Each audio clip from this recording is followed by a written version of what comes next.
देख रहे हैं इन डार्क राजकुमार के साथ। तो चलिए पढ़ते हैं आज की कहानी की ओर। दोस्तों, मेरा नाम आयुष है और राजस्थान के अंदर मेरे साथ भी एक ऐसा हादसा हुआ जिसके बाद आज से लेकर कभी भी राजस्थान के अंदर मैं दाखिल नहीं हुआ। दरअसल उस वक्त मैं अपने बिजनेस के किसी काम के लिए राजस्थान गया हुआ था। राजस्थान के अंदर मेरे मामा का लड़का भी रहता है। रविवार की शाम रात 9 बजे मैं ट्रेन में बैठा और सीधा राजस्थान के जयपुर ज़िले में उतरा। और उसके बाद मैंने पहले तो अपना पूरा काम निपटाया। उसके बाद अब बारी थी कि अब मैं अपने मामा का लड़का, जिसका नाम पवन था, मैं उसके पास चला जाऊं और सुबह होते ही मैं यहाँ से निकल जाऊंगा। मगर वह पूरी रात तो मैंने किसी तरह उनके घर पर बिताई, लेकिन जब मैं उनके गांव पहुंचा तभी मेरे साथ एक ऐसा अलग ही तरह का हादसा हो गया। जब मैं उनके गांव के बीच से गुजर रहा था कि अचानक से मैंने देखा कि पीपल के पेड़ के नीचे दोपहर के समय में मुझे पहले तो कोई खड़ा हुआ दिखा, लेकिन फिर जब मेरी नज़रें उस पर दोबारा पड़ी तो मुझे वहाँ पर पहले तो कोई दिखाई नहीं दिया। तभी मैंने सोचा कि शायद कोई आदमी होगा जो वहाँ से चला गया है, लेकिन उसके बाद मैंने देखा कि वह आदमी मेरे सामने वाले चबूतरे पर मुझे खड़ा हुआ नजर आ रहा था। यह देखकर मैं एकदम से चौंक गया। जब मैं पीछे की तरफ यानी कि पीपल के पेड़ की तरफ पलटा तो मुझे वहाँ पर एक बार फिर वही आदमी खड़ा हुआ दिखाई दिया। अब मेरा दिमाग तो एकदम से घूम गया, लेकिन उसके बाद मुझे लगा कि शायद लंबे सफ़र की वजह से मुझे थोड़ी थकावट हुई है। ऐसे में मुझे बिल्कुल ऐसे ही दिखाई दे रहा होगा। उस वक्त दोपहर के 12 बज रहे थे तो मुझे कुछ ज़्यादा डर नहीं लगा। फिर मुझे ये अपना सिर्फ एक गलत वहम लगा और मैं वहाँ से अपने भाई के घर निकल गया, यानी कि पवन के घर के लिए मैं रवाना हो गया था। फिर मैं उसके घर पहुँचा तो मैंने काफ़ी एंजॉय किया और उसके बाद दूसरे दिन मुझे वापस दिल्ली के लिए निकलना था। लेकिन उसके बाद हमें पूरे दिन मस्ती मजाक में पता ही नहीं चला कि आखिर कब रात के लगभग 8 बजने वाले थे। और मैं तो भूल ही गया था कि मुझे वापस अपने घर के लिए रवाना होना है। उसके बाद मैं वहाँ से सीधा जयपुर के लिए रवाना होने ही वाला था कि मेरे भाई ने मुझे आज रुकने को कहा, लेकिन मैं कहाँ उसकी बात मानने वाला था। फिर उसने कहा कि हमारे यह गांव जो भूत प्रेतों का अड्डा है, जहाँ पर भूत प्रेत की घटना होना एक सामान्य बात होती है, लेकिन उसकी ये बचकानी बातें मुझे बिल्कुल भी अच्छी नहीं लगी, क्योंकि मैं इन चीज़ों में अपनी ज़िंदगी में कभी भी विश्वास नहीं करता था। उसके बाद मुझे लगा कि शायद यह मुझे डराने के लिए ऐसे ही बोल रहा है। फिर मैंने उससे कहा, देख यार, अब तो मुझे जल्दी से जल्दी उस रेलवे स्टेशन तक छोड़कर आ जा जहाँ से मुझे ट्रेन पकड़नी है। इतना बोलकर मैं अपना सामान पैक करने लगा। उसके बाद मैंने अपना सारा सामान पैक कर लिया और अब पवन भी मुझे स्टेशन के लिए छोड़ने के लिए बिल्कुल तैयार था। मैं उसकी बाइक पर बैठ गया। शायद उस वक्त रात के लगभग 8:30 बज चुके थे। अब अंधेरा अपनी चरम सीमा पर था। हालांकि उस वक्त गर्मियों का मौसम चल रहा था, तो ऐसे में काफ़ी लोग अभी भी अपने घरों के आसपास घूम ही रहे थे। लेकिन फिर जब हम उस स्टेशन पर पहुंचने ही वाले थे कि अचानक से पवन की बाइक का टायर पंक्चर हो गया। टायर के पंक्चर होते ही उसने मुझे वहीं पर उतार दिया और फिर उसने मुझसे कहा, देख, यहाँ से स्टेशन लगभग 400 मीटर की दूरी पर है, तो तुम आराम से चले जाओ। और हाँ, याद रहे, भूल कर भी उस पुराने स्टेशन पर मत चले जाना, क्योंकि वहाँ पर भूत प्रेतों का काफ़ी प्रचलन है और इसी वजह से उस स्टेशन को बंद कर दिया गया है। एक बार फिर उसने मेरे सामने एक छोटी बात कर दी। मैंने उसे एक बार फिर डांटते हुए कहा, देख यार, आज के बाद मेरे सामने ये भूत प्रेत की बातें मत करना। ये सब कुछ नहीं होता, यह सिर्फ तुम लोगों का एक अंधविश्वास है। और इतना बोलकर मैं अपने सामान से भरी बैग को उठाते हुए स्टेशन की तरफ निकल पड़ा। अचानक से मुझे एक चाय वाला नज़र आने लगा और मैं चुपचाप उसी की तरफ चल पड़ा। और फिर उसके पास पहुंचा तो मैंने पाया कि उसके पीछे की तरफ वह स्टेशन मुझे साफ साफ दिखाई पड़ रहा था, जिस पर काफ़ी सारी लाइटें जगमगा रही थीं।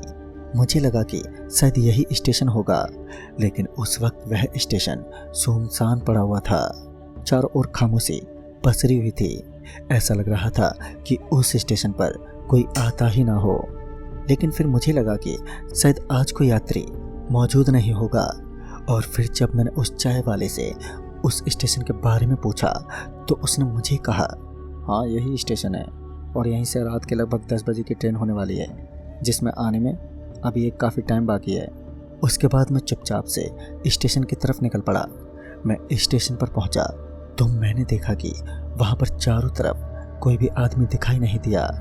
मैंने देखा कि वहाँ पर एक आदमी स्टेशन की बेंच पर बैठा हुआ था, और फिर जब मैं पीछे मुड़ा तो वह चाय का ठेला अब वहाँ से गायब हो चुका था। मैं तो एकदम से हैरान रह गया, और उसके बाद जब मेरी नज़र उस बेंच पर पड़ी तो मैंने देखा कि अब वहाँ पर वह आदमी भी मेरे पास मौजूद नहीं था। लेकिन फिर मैंने जल्द से जल्द वहाँ से निकलना ही ठीक समझा, क्योंकि अब मुझे भी उस स्टेशन पर अपने अंदर ही अंदर एक बेचैनी सी महसूस होने लगी। मेरे पीछे से एक आवाज़ आई, अरे ओ बाबू साहब, चाय ले लो। और फिर जब मैं पीछे पलटा तो मैंने देखा कि वही चाय वाला अब मेरे पीछे खड़ा हुआ मुझे साफ साफ दिखाई दे रहा था, जिसके हाथ में कुछ कांच के गिलास थे। उनके अंदर वह चाय लेकर अब मेरे सामने खड़ा था। मैंने तुरंत ही एक चाय उससे खरीद ही ली। अभी मैं चाय की एक चुस्की को लेने ही वाला था कि अचानक ही उस आदमी ने मुझसे कहा, तुम लोगों ने मेरे साथ अच्छा नहीं किया, आखिर मेरी गलती क्या थी? वह आवाज़ इतनी भयानक शब्दों में थी कि मेरे तो रोंगटे एकदम से खड़े हो गए। और फिर जब मैंने सामने देखा तो सामने की तरफ दूर दूर तक केवल और केवल अंधेरा ही पसरा हुआ था। उसके बाद जब मैंने अपने हाथ में पकड़े उस कांच के गिलास में देखा तो मेरी आंखें फटी की फटी रह गईं। दरअसल उसके अंदर अब चाय नहीं थी, वह कांच का गिलास एकदम खाली था। मैं ये सब देखकर एकदम से चौंक गया। लेकिन तभी मुझे ट्रेन की आवाज़ सुनाई देने लगी। जहाँ पर ट्रेन रात के लगभग 10 बजे की थी, वहीं अब ट्रेन लगभग 1 घंटे पहले आ चुकी थी, जो कि सच में एक हैरानी वाली बात थी। लेकिन फिर मैंने ज़्यादा टाइम पर ध्यान नहीं दिया और ट्रेन की तरफ निकल पड़ा। उसके बाद मैं ट्रेन की बोगी नंबर 9 में शामिल हो गया। जब मैं ट्रेन की बोगी में पहुंचा तो मैंने देखा कि वह पूरी की पूरी बोगी पूरी तरीके से सुनसान पड़ी हुई थी। पहले तो मुझे उस बोगी के अंदर एक भी यात्री दिखाई नहीं दिया।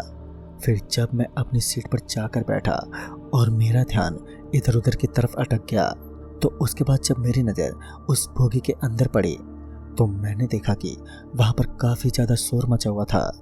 कहीं पर किसी बच्चे के चिल्लाने की आवाज़ तो कहीं पर किसी आदमी और औरत के बोलने की आवाज़ मुझे साफ साफ सुनाई देने लगी। जब मैंने चारों तरफ अपनी नज़रें दौड़ाई तब जाकर मैंने देखा कि वहाँ पर मुझे अब काफ़ी सारे यात्री बैठे हुए दिखाई देने लगे। मैं तो एकदम से हैरान रह गया, क्योंकि कुछ देर पहले यहाँ पर एक भी यात्री मौजूद नहीं था।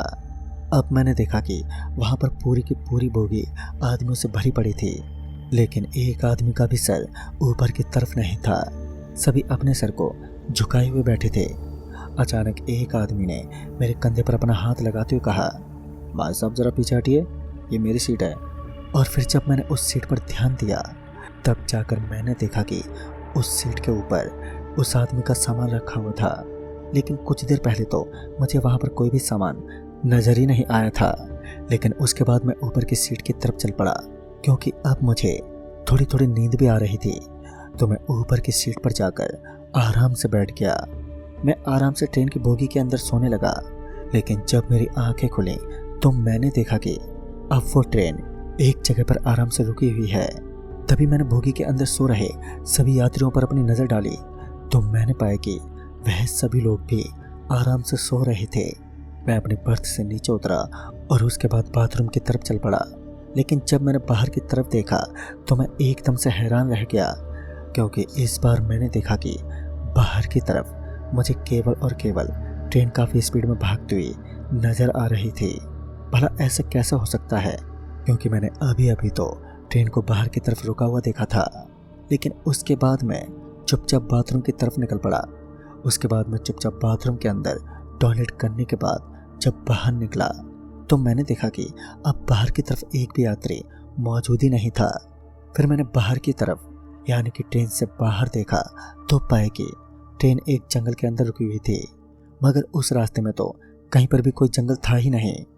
उसके बाद मैं ट्रेन से नीचे उतरने ही वाला था कि अचानक एक आदमी ने मुझे आवाज़ देते हुए कहा, अगर अपनी जान प्यारी है तो ट्रेन से नीचे मत उतरना। उसके तुरंत बाद जब मैं पीछे की तरफ पलटा तो मेरी आंखें फटी की फटी रह गईं, क्योंकि इस बार मेरी आंखों के सामने एक टीटी खड़ा था। अचानक से उस टीटी का चेहरा एकदम से बदलने लगा। अब उसका चेहरा एकदम भयानक बन चुका था और उसका पूरा शरीर एकदम खोखार। उसने मेरा हाथ पकड़ लिया और फिर अंदर मुझे जोर से गिरा दिया और फिर अचानक से मेरी आंखें एकदम से बंद हो गईं। उसके बाद जब मेरी आंखें खुली तो मैंने देखा कि एक आदमी जो कि मेरे करीब आकर बैठ गया और उसके बाद जब मेरी नज़र उस आदमी पर ठीक से पड़ी तो मुझे याद आया कि यह तो वही आदमी था जो कि मुझे उस चाय की टपरी पर नजर आया था। उस आदमी ने बताया कि वह भी मेरी तरह इस ट्रेन में फंस गया था, पर वह अपनी पूरी ताकत लगाकर भी इस ट्रेन से निकल नहीं पाया और यहीं पर वो ख़त्म हो गया। फिर मुझे पता चला कि यह ट्रेन पूरी तरीके से श्रापित है। दरअसल कुछ साल पहले यह ट्रेन एक खाई के अंदर समा गई थी, जिस वजह से इसके सारे यात्री मारे गए थे, मगर उनकी आत्मा जो आज भी इस ट्रेन के अंदर भटकती है, जिस वजह से यह ट्रेन पुराने स्टेशन पर आ ही जाती है।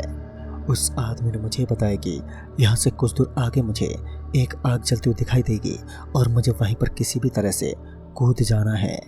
फिर कुछ ही देर के बाद मुझे उस ट्रेन से लगभग थोड़ी ही दूर आग जलती हुई नजर आने लगी और अब मेरे पास यही मौका था वहाँ से बच निकलने का। अभी मैं नीचे कूदने ही वाला था कि अचानक से मेरा पूरा शरीर एकदम से जम गया।